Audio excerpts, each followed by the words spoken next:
So unfortunately, my morning was a little rough. So I got in at the second half of that, the opening keynote, but it sounded like it dovetails perfectly into what we're going to talk about, which is if you want to do IT modernization, how are you going to pay for it? Right? That's going to be the big question here. So we got a great panel of people who are going to talk about innovative ways that they are funding modernization at their agencies. And I think there's going to be a lot of lessons everyone here is going to be able to take home. So starting off, let's go right down the line. Polly, starting with you, introduce yourself. Who are you? Why are you here today? Absolutely. First of all, good morning. I'm thrilled to be here with you guys. Polly Hall. I am the director of our Procurement Innovation Lab, the PIL, if you've heard of it before. And our job at the PIL is to help our operational procurement teams across the agency, not just our contracting officers, but our program managers and our procurement attorneys, expedite the process, the procurement process, remove the hurdles and barriers that they face every day in executing our mission, but also work on improving the outcomes of each procurement so that we not only buy faster, that's less important than making sure we're buying better. So delivering to the mission the right support and products we need. A lot of our spend obviously is IT, so we've supported many IT projects. We also do some process improvement projects, and one of them, which I'll be sharing today, is some prototyping that we've begun on a government-wide system. Excellent. We'll get back to that in just a second. First, Michael, who are you? I'm Mike Conroy. I'm the Deputy Director for the Strategic Sourcing Acquisition Division at NOAA, which is a bureau under the Department of Commerce. Within our strategic sourcing mission, we do professional technical services, but then we also do a large amount of IT, which includes supercomputing, cloud, and then our flagship IT support services vehicle. We're also now getting ready to award EIS, Enterprise Infrastructure Solutions, under GSA. Harrison? I feel like there's some opportunity with NOAA and cloud. I'm not smart enough to do that. So I'll find the headline. I appreciate that, sir. Thank you. Again, my name is Harrison Smith. Good morning, everybody. I'm the Deputy Chief Procurement Officer at the IRS. They're one of the areas that is particularly pertinent to this group is using acquisition and procurement solutions, as well as engaging very substantively with industry, with the folks who will be supporting the mission, to find out how to drive down initial barriers into entering the system, and find out ways to incrementally fund potential modernization efforts without setting something up for a year or 2 or 3 or 5, and adding a couple commas and a couple zeros into that mix. So thanks for having me.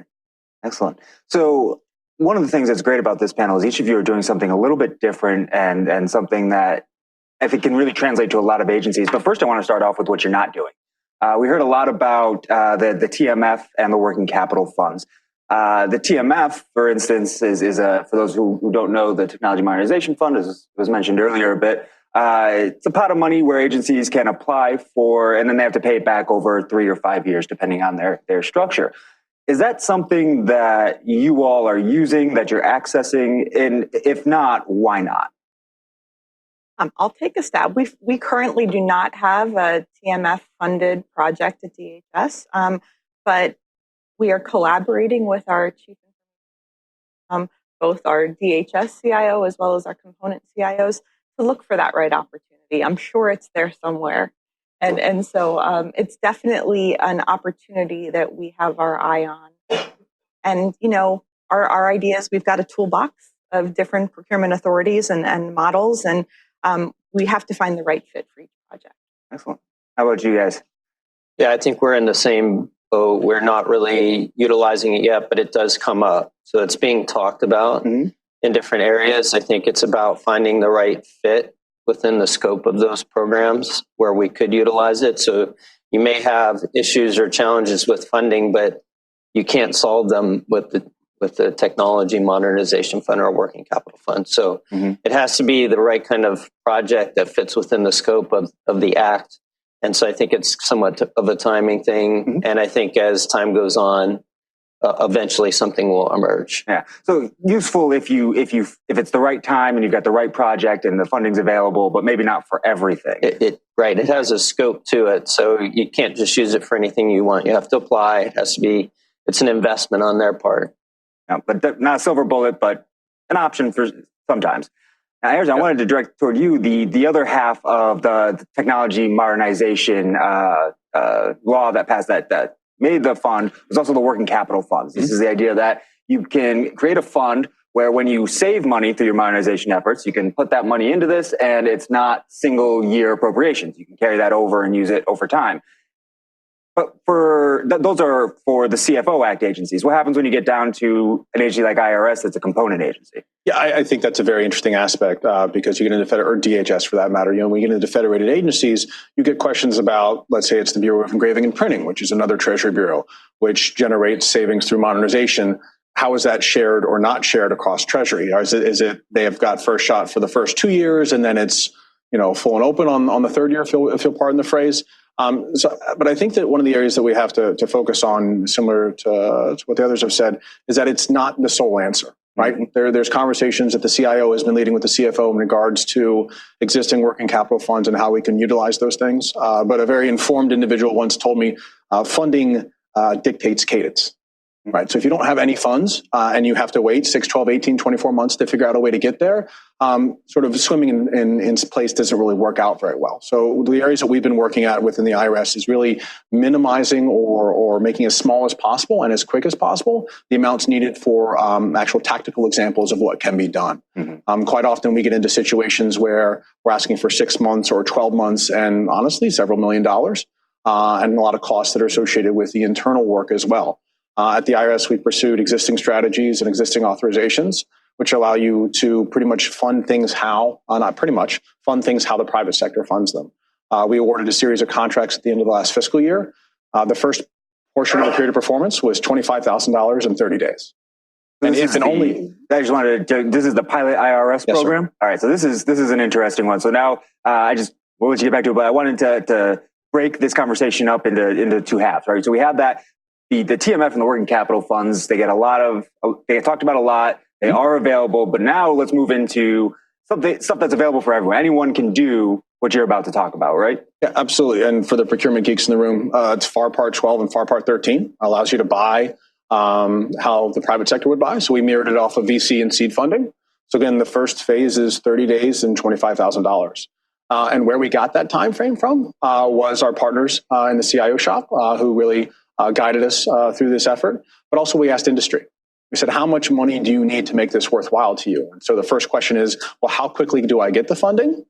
And then what does it potentially lead to? So the existing statutory authorities allow you to issue contracts and portfolios of contracts for up to $7 million. And things that we did, for instance, to make the process smoother and easier is our statement of requirements was 3 sentences long, and I'm not exaggerating. The solicitation clauses themselves, the entire solicitation, was 14 pages, which is not something you normally see in the federal space. And so what that does is it drives interest. It allows folks to say, you know what, I might be willing to, although IRS is not a current customer of mine, I might be willing to take a shot there because it's not going to cost me much in terms of BNP. And from the government side, it shifts the decision points from 12 months from the date of award to, wait, hold on, let's find out whether or not this actually works. Am I being sold a bill of goods? Am I just making decisions based on a contract proposal and saying, what can you actually show me? What can you actually do? Is this vaporware? And you make decisions based on that very quickly. And it's perhaps the most useful part of it is it's completely modular. So if you as a contract officer, as user requirements officer, wanted to have the first phase be 3 months or 6 months and $500,000 or whatever it is, you can do that. The biggest difficulty that we had internally was having conversations about, well, what do you want to do? I don't know. What do you want to do? Whatever you would like to. It's really extremely flexible. And it's been something that, again, we did it for the first time at the end of last fiscal year. There are certainly things that we could have done better, and there are certainly things that we will continue to do better. But moving on at an incremental pace and shifting and pivoting as appropriate. Suzette Kent said something once that I really appreciate. She said, let's move faster. I think that's very important because time is money on multiple fronts. So being able to make more incremental decisions based on actual performance as opposed to 50, 100-page proposals is very appealing on multiple fronts. But is that something you were able to just switch on like a light switch? Obviously, you had to do a lot of the front-end work of figuring out how to do this and all that, but you've done that legwork. Can anyone else here just copy you and start doing this, by next week? Imitation is the most sincere form of flattery, as they say. So we would love to have folks flatter us. But I do have one ask. Yeah. Tell us how you do it better. We are under no illusions that we did it perfectly and that there aren't better ways to do it. But again, it's for the procurement folks or anybody who talks to procurement folks, it's FAR 12 and FAR 13. You don't have to do any prep work or front end work. You can really just turn this on tomorrow. Right. Although I would recommend that if you're doing it, you talk to not only your customer, because they're going to have to understand that the cadence for response is going to be quicker. And when I say customer, I also mean the industry folks who are going to be supporting it. You are not going to have all the knowledge about what are the drivers to their success and what are the impediments to their success. So if you're not asking those questions before you issue a solicitation, if you're not letting folks know ahead of time, the return won't be nearly as high. Yes. That funding structure, being able to do incremental funding and proof of concept to prototype to sounds a whole lot like a commercial solutions opening pilot, doesn't it? Indeed it does. Indeed it does. DHS has one of those, don't they? We do, right. Actually, the NDAA for FY17 provided both DHS and GSA commercial solutions opening pilot program authority on a temporary basis, modeled after DOD's. And we've taken a stab. CBP, one of our components, has 2 solicitations that have gone out using that authority. But in our own shop within the Office of the Chief Information Officer with the PIL supporting it, we recently awarded 9 contracts using our CSOP authority. And they were for CPARS. Does anybody know that system? Who here? Yes. Yeah, right? Yeah. Figured much. Here's one of the things. A lot of people raise their hand by rolling their eyes. I saw that. And that, here's the thing. We have a database there that a lot of time has gone into building up, right? It has a lot of history of performance across all of our suppliers, our vendors. And we don't well use it when we conduct past performance evaluations. And therefore, all of the vendors' good performance is not necessarily being well recognized when we award contracts, right? We can do better. Our operational contracting officers said that helping with CPARS was one of their pain points, and they'd love to be able to identify relevant records faster so that they can rely on the system and not contractor-picked past performance references when making award decisions. And so we thought we'd give it a stab. We used our Commercial Solutions Opening Pilot Program Authority after some great market engagement with industry and building up support across the federal space, right? It's a government-wide system. So we worked with OMB and the Chief Acquisition Officers Council. We met with the Procurement Council for E-Government and the Integrated Acquisition Environment Committee to get buy-in to start with a proof of concept and a prototype of how artificial intelligence solutions might be able to identify, based on a given solicitation, right, our current procurement, relevant records for bidders in the CPAR system. And so we wanted to create a actual commercial marketplace. Think of something similar to the credit score credit report system, where multiple vendors provide score reports. After a lot of growth, we've got confidence in those, right? We kind of use them regularly to decide mortgages and loans and all of that. So there's buy-in and acceptance there. They're deemed valid. And so envision a future commercial marketplace where multiple contractors' solutions provide us CPAR's relevancy reports for a given procurement, and we obtain those. We want to keep these solutions in the commercial marketplace and buy the output of them versus developing solutions that we own and have to maintain. Industry was really excited about this. We got 40 proposals from vendors that have been in the marketplace for a long time, the federal marketplace, as well as brand new vendors that we had never seen in the space before. And that was really exciting. Initial funding from the Chief Acquisition Officers Council was matched by our CPO at DHS as well as our CIO at DHS, who have been helping partner and build this effort with us. So we were able to make 9 instead of the envisioned 5 awards, and the kickoff meetings were held. The awards are all $50,000 each for a 4-month period of performance with a proof of concept and then 2 demonstrations of the working prototype, all within those 4-month timeframes, with the follow-on for further prototyping and piloting to build these solutions incrementally out over time. So why was it important to use that CSO authority to do something like this? It was one of the tools in our toolbox. We probably could have used 12 and 13 if we had to, but we wanted to kind of zero baseline the terms and conditions and build in only the terms and conditions relevant to this new kind of commercial marketplace vision we were trying to create, thinking of the government as an incubator versus a government paying for it. Mm-hmm. And so it was a really great application to experiment with our new CSOP authority. And I'll come back to that in a second, but something you just mentioned reminded me of something else.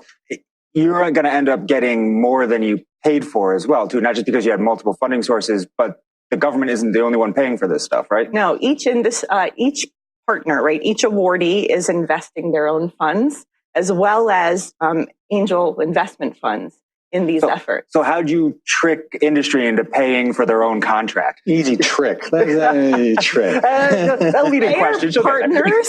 They're partners in this, and they bought in to the concept of this commercial marketplace, right? Mm-hmm. Think about it, because there's other applications of this in the private sector as well. Mm-hmm. So because private sector awards contracts too, and has subcontractors in place too, and past performance is important to them as well on the private side. So this is something that can be modeled and used in multiple settings, not just the federal government setting. So we're really excited about the fact that they're willing to step up to the plate and partner with us in this. Excellent. Michael, I didn't forget about you. We're going to get to your really interesting use case in a second. But before we do, I'd like to, if I could, with Harrison and Polly, break down the difference between the pilot IRS using 12 and 13 versus a CSO. Besides the fact that you had a specific authority that only you and GSA have right now, what are the differences between those two mechanisms? Are they basically the same thing, or are there fundamental differences? I would say they're fundamentally different. One's FAR-based and one's not. Right. So, I mean, that's not being flippant, but I mean, that is perhaps the fundamental difference. Mm-hmm. I think that you've got a situation where you've got, again, Polly mentioned multiple tools in the toolbox. I mean, you could argue that these types of approaches, I imagine, I didn't see the CSOP, but I imagine the solicitation was again, I want you to do this. And I'm not going to tell you exactly how to get there, but this is how I want you to achieve these end goals. Mm-hmm. And you can go back to a broad agency announcement, which is FAR Part 35, or you can go to other transaction authority, all of which are different areas which you can use to accomplish the same thing. I think to me, what becomes very, very interesting here is that you have a different conversation on what return on investment is, right? You've got a different conversation about what's the value of what people are doing on an individual day. So the keynote speaker mentioned things about how individuals will spend time not generating specific value. That ties in directly to the president's management agenda and shifting from low value work to high value work. Mm-hmm. So how you do that and the increments, and whether or not it's 30 days, whether or not it's 60 days, whether or not it's 90 days, to me, that's the really impressive arena here, is that you've got multiple instances. I'm excited to hear about yours, sir. Multiple instances of folks pursuing different avenues, whether it's the TMF, whether it's the agency-specific working capital fund, any really these types of different areas to get to the same goal, which is help me move faster and help me make more informed decisions without trying to be the expert in the room. Right? We could spend years, literally, genning up a requirement statement that says, thou shalt do exactly this. And we actually reached out and engaged to industry as one of customer experience efforts and said, what are the things where the IRS Office of Procurement can do a better job? And they said, communicate better and innovate more. So we all have our own predilections as to what we think our offices should be doing. But if we're not asking the users, if we're not asking the contracting officers and the contracting specialists what their problem is, then to be blunt, we're failing. I don't write contracts anymore. That's not what I'm good at. I could probably do it if you gave me a laptop in a couple minutes, but that's not what I'm good at. And so pretending that the person at a particular desk knows what's good for the entire organization without asking them and confirming and talking to stakeholders and finding out, talking to the experts, right? They are the experts. They're the ones who use CPARs. They're the ones who have the difficulties with Data Act, which was the focus of our effort. Mm-hmm. But that's the part that I think is really exciting. Yeah, that's where the magic's about to happen, right? Now that our award kickoffs are in place, the vendors are doing all of their working sessions, ideation sessions, workshops with the users. And so we have a user group of about 150 and growing deep from all across the federal government. We just got 12 more this morning from Department of Commerce. And so how exciting is that space going to be? Very nice. And that's where the real magic is going to happen. And I agree. And I think when you think about the different authorities, let's share that CSOP is non-FAR based. It's also a peer review based model. So very similar to other transaction authority. This was a peer review team, not an evaluation team or a source selection team. We did not have to compare vendors against each other, right? Under traditional models in the FAR, you do. So we had a little bit more flexibility in how we looked at a solution against our problem statement and objectives and made a decision, yes or no, moved to the next one and kept going. So it's a different evaluation model too. Yeah, it's a full and open competition without competition. Without comparison. With comparison. There was significant competition. I'm sure. Yeah. So Michael, I wanted to get to what you're doing now. At NOAA, you do have an OTA authority to do something. But before we even get to that, your funding model and structure is completely different than these two.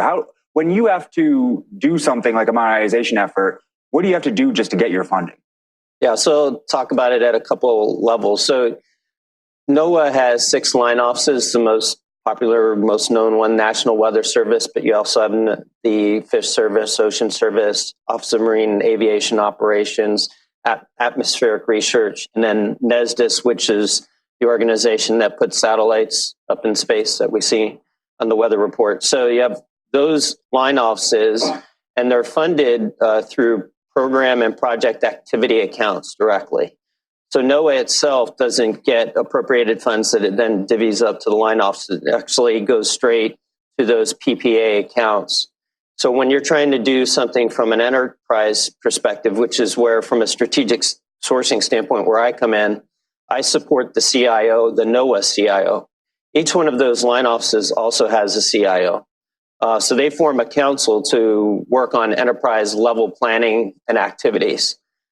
There has to be a lot of buy-in from those line offices in order to do an enterprise level project. So going to the type of innovative contracts that the other panel members were talking about, we really are going to try and achieve that through our multiple award BPA, which would be the NOAA Mission IT Services BPA. And so where we really look for the innovation to occur, Agile type concepts, techniques, that sort of thing will happen at the task order level. My responsibility is to get the main vehicle in place with a reasonably small number of highly qualified IT companies that can do those things. But if we have other enterprise type requirements that cloud, for example, we just awarded a cloud BPA, it's a single award BPA for cloud. We have to have, again, buy-in for both from a funding standpoint. Sometimes when we issue task orders, if it's an enterprise level task order, each one of those line offices has to provide funding. So it takes a lot of collaboration. It's a very unique environment. I came to NOAA from the Army, where it happened the other way around. Everything went top down, and that's how organizations were funded. And when I got to NOAA and learned how it worked, it took me a while, one, to understand it. But it's a fascinating situation, but it really does require collaboration across the enterprise in order to do modernization efforts, to be synchronized in those efforts, both from an agency level standpoint and a line office standpoint. Yeah. You thought at your agency you didn't have money for IT modernization. He actually doesn't have money, right? You have to go to ask for it and get everybody to buy in. Yes. But I imagine that leads to presumably something that everybody can buy into because they all have to sign off on it, right? They can't come back later and be like, we don't like this, we don't want to use it. Well, they could, but I'm sure that never happens. But that is the important aspect of it. Yeah. So whether we're doing a new IT services, multiple award contract, or an enterprise level cybersecurity vehicle, the different line offices definitely need to be bought into that for it to work well, because it takes, just from the requirements development standpoint to the evaluation, you have to have participation from all those line offices throughout the entire acquisition cycle. Yeah. So if you don't have that, it's difficult to succeed. But that's not to say that it always works out in the end the way you want it to. It rarely does, I'm sure, just because that's life. But the other thing you have that's an interesting, unique authority is OTA. So I don't know how many people out here have OTA authority. That's the other transaction authority, so the two authorities in there. But this is something that started with NASA and then the Defense Department. It's broadening out a bit. And you have some limited OTA authority, It's correct? narrow, mainly in the area of research and development in the satellite arena. Mm-hmm. I don't know that whether or not we've used it yet. It wouldn't be executed by me. Okay. It would be our satellite acquisition division would probably be the ones to use it, but it is there. Mm-hmm. And so it's being advertised and folks are getting trained on it, so that just like with the TMF and the Working Capital Fund, I think first step is understand how to use it and where it fits and what the scope is, and then it becomes another tool in the toolkit. I heard it called once like a different flavor of CSO. I mean, in your all experience, is that accurate? Well, it's the CSO that is less commercial based and more open kind of lens of R&D and emerging capabilities. There's some overlap, but they are distinct. And again, tools and toolbox, you use it for where it's most appropriate. And we have both very phased incremental, start small, build up models of how we use our OT authority at DHS. Our Silicon Valley Innovation Program is probably the most well-known program that we have there, with phased awards all the way up to, production. And we also have what we call our long-range broad agency announcement that utilizes our OT authority, which is more kind of help, going long with it and thinking about some of the larger efforts that can't be broken up quite as easily. Great. So I've got a few more topics I want to hit on, and then we're going to open it up for questions. By all means, ask whatever questions you want, but I'd be interested in hearing from the audience particular pain points you're having. If you've got a great panel of experts here, procurement experts, so if you've got a use case at your agency and you went, I don't know how to fund this, you might get an answer here. So food for thought. Before we get to there, though, open up to the whole panel. Whoever would like to jump on it.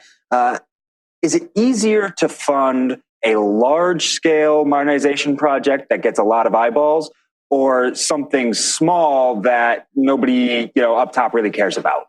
That another feeder question. Depends how you go at it. Yeah, so I think that there's more than sufficient empirical evidence on large-scale IT projects and their relative success or lack thereof. I don't think there's any question about the length of effort and the amount of good effort and intelligent people who are behind those types of things.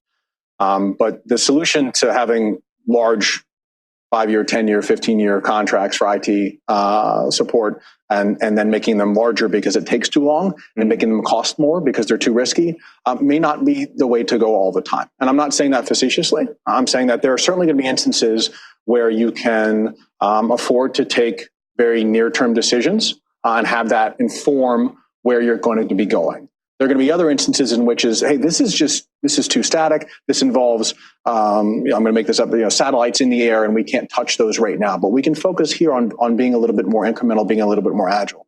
I will find that there is some level of when you're having conversations with folks and with stakeholders. I'm saying, well, has anyone ever done this before? We actually got that question on a listening session that we had when we were working on Pilot IRS. We made a joke going through the development of the solicitation, saying that, wow, industry would love to be a fly on the wall for these conversations, because we weren't agreeing with each other all the time. We were saying, how can we not have adjectival ratings? Because we didn't have adjectival ratings. How can we possibly tell them only 4 pages worth of what we want them to do? So, well, let's actually have this conversation where they can listen in. So we called it a listening session. And I think we just bantered back and forth for about 45 minutes internally within the government team with an open conference line. And then we opened it up for questions. So there are areas within here where you can afford to and want to be able to pivot quickly, where you can get some near-term results, and it doesn't require the long end. There are a lot of folks who will happily say, that's a very interesting approach. Has it ever been done before? No. Okay, why don't you go ahead and do it, and I'll sit back and watch you. Yeah. Right? There is some of that. And I think what becomes so incredibly important with these areas, that if you're doing that with a 5-year contract or a 10-year contract, there's a lot of risk involved in that, and you don't find out until so much later. Yeah. And you don't have the ability to pivot quite often until so much later. If you're doing that for 5 weeks or 5 days, you can pivot, and the risk, quote unquote, of it not going well is much, much, much, much smaller. But if you're doing a large scale enterprise project? So not necessarily that the contract has to be forever, but just the elephant that you have to bite into is large. Are you advocating just breaking that down so that you can be agile for the different pieces of it where possible? I mean, sometimes you're going to have to do it as one big thing, but are you saying instead of going after the big thing, just break it into pieces? I think it does depend, and this is where I would start to lean on the CIO and the technical experts. But saying that we can't possibly break down this project at all would lead me first to say, okay, what can we break down? What can we find out that will support the taxpayer, that will support the customer, and we can take a limited shot at it? And if it works, great, we continue to fund a little bit more. And I think what becomes really interesting, whether or not it's a BPA where you can issue subsequent orders, or an OTA, or CSOP, or Pilot IRS, or anything like that, is that the ability to scale not only internally, but also externally, right? There's a lot of conversation within and amongst agencies about, well, you did this, can I borrow that? Can I pay for that? And we start to get into conversations about interagency agreements and all these other kinds of things. So I'll say I failed, right? My error, when we did a contractor responsibility bot about a year and a half ago, ended up saving us roughly 10 to 15 man years over the course of a year. We had several agencies come and say, can we use that? And we didn't talk about it, and I didn't think about making that something that other agencies could use. So what do we put in this year's solicitation? We said that out-year phases will include scaling to other government agencies, so that everybody knows and everybody's on the same page. Hey, if the Army wants to take a look at this, if NOAA wants to use it, if DHS wants to use it, awesome. Let's make that scaling work better. Because I think when you get into the OTAs and the R&D arena, there's still pardon the phrase, but there's the valley of death, right? You have a try, something actually works, and now I can't buy it because you're asking somebody to sole source it to a particular vendor. When you're able to scale like this, it works a lot better. Well, and Harrison's honesty about, hey, listen, we kind of learned a lesson here and don't do this, helped us because we made sure our contracts scaled to the federal government from day one too. So talking about not only what you got right, but some lessons you learned along the way, and being honest and transparent with your peers across government on that is really important. So I think we're doing a better job of that these days, and that's really been helpful. To answer your question, though, Aaron, I think the key I would ask about can this big mega project be scaled down is, if it can't, why not? Is it because the procurement process is such a pain and you don't want to go through it more often? Because if that's the answer, let's talk about it, because we can make that more simple and more streamlined and more effective and not get you in and out of it so that you can get back to business, but still let you have outs and pivot points, as well as the benefit of multiple industry teams supporting your space so that you have more visibility into the art of what's possible. If there's a technology reason or a programmatic reason, that's different, and we can address that by putting into place maybe a larger scale contract, but one that does flex and grow as things change over time, which is really important too. Yep. So when is a larger contract more applicable? I mean, what are those times when you want something big? I don't pretend to be the IT expert in the room. I'm a procurement expert, and I can help you buy it better. But some of the work that Michael supports, right, are department-wide or government-wide vehicles. Those you want to be in place longer, right? You have multiple vendors. You're constantly competing in multiple vendor environments, but so those enterprise-wide vehicles, you don't want like 6-month enterprise-wide vehicles. Right. That just doesn't work well, right? So where you have common requirements and you're putting in place a vehicle for them, that makes sense for longer contracts. If you have a system that can't be modularly deployed, right, where you have the need to, it has to be all done to go live. Maybe that makes sense for a larger scale contract. Maybe, right? I would argue you can probably still incrementally develop it. You just don't go live till later. But there might be a good business reason for that to be a larger contract. Yeah, so I think 2 examples: supercomputing, and then your large multiple award type enterprise vehicles, where again the innovation is occurring at the task order level, but you want a long-term strategically awarded vehicle, and you need it to last a long time, because it takes a lot of effort both on industry's part and our part to get it in place in the first place. So you don't want to redo that any more than you have to. So those are the two examples for me. I think otherwise, modernization projects or ideas that you're testing out, definitely, I would say from my experience in viewing it at NOAA, is it should start small and be proven. And then you can, especially if it's something new. If it's not replacing a legacy system or something like that, people are going to be skeptical. They need to see it. And so starting at a smaller scale and going up from there, to me, is the way to go. Yeah, if I can, I know we want to get to questions, but I'll intentionally play the devil's advocate here. I awarded a few more large enterprise-wide contracts in my day. And I think that there were conversations where we had internally about, hey, we don't want this to be 5 years because it takes so long to do it. So to your point, right. Polly, it takes a long time. You talked about cost, which is also really important.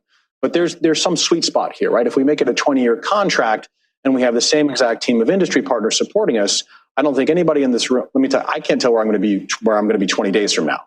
And if we're going to say that an agency knows where they're going to be 20 years from now, that's a different animal. Again, there's some mix and match, right? You don't want to constantly have a churn on proposal and B&P costs, because at the end of the day, we in the government pay for that. That's a fallacy. Oh, they'll figure it out. They'll work over the weekend. You pay for the overtime. That's why it's called an overhead rate, right? They're both over. But the point being is that there are ways to tackle individual sort of agile approaches. And there are other areas where you want a little bit more consistency because of risk, because of security issues, because of age of the system. So again, I don't think there's an end all be all in terms of one answer or the other. Our favorite words, it depends. Yeah, of course, yeah. So we're having too much fun up here, so we're running out of time. I want to get at least 2 questions in. So let's see some hands go up. You got one before, so let's see if there's anybody else first. There. Do we have someone else? Oh, there we go. We're happy to have you here today. So we're undergoing a modernization with our program office at GSA, and we're replacing 19 legacy systems. We estimate it's going to take like 70 to 80 sprints, 36 months to fix it and to go lights off with all the old stuff. However, there is a comfort level in maybe piloting with a vendor to see how the first experience goes. My question is, though, how can you do that quickly and get that like quick little $7 million go ahead? And then if it goes really well, continue to utilize that resource? So since you said 7 million, I assume you're talking about this one. So I think that the point is that from the pilot experience, it's not going to be $7 million for the first sprint, right? It'll be something much smaller. Much smaller, yeah. And so it's a question of scale, right? And so ultimately, I'm guessing is you don't want to get caught in an area where you've done 3 pilots and this one works really well, and we funded the other 2, but they're not so great. But we want to see how well this one scales, and then if it's successful, great. Let's fund it a little bit more. And now, oh crap, I'm at 7 million and I can't do anything else. Exactly. I will tell you that the $7 million threshold is something that can be modified, I believe, by the SPE of your agency. I'm sorry, can you repeat that? Sure. Senior Procurement Executive. I believe that is the designation. I'm going to look at somebody if they don't know the answer to that. They haven't corrected me yet. But I believe it is the Senior Procurement Executive for the agency. And there's a lot of things to consider, and it's not an easy decision to make. But I will say $7 million is a lot of money for this type of thing. Right. It's a lot of money. Right. And it's also for a BPA, if you award a BPA 1213, $7 million per order, not per BPA. That was the next point. Creatively structure that per order. Okay. Yeah. So I mean, you can do it a bunch of different ways. But I mean, again, if you're looking for a pilot and you want to be able to scale, it's certainly definitely a way to do it. Because that was my question: is like once you hit that ceiling, then what do you do? BPAs don't have ceilings; they have estimates. Okay. Annual individual reviews. actions, right? Okay.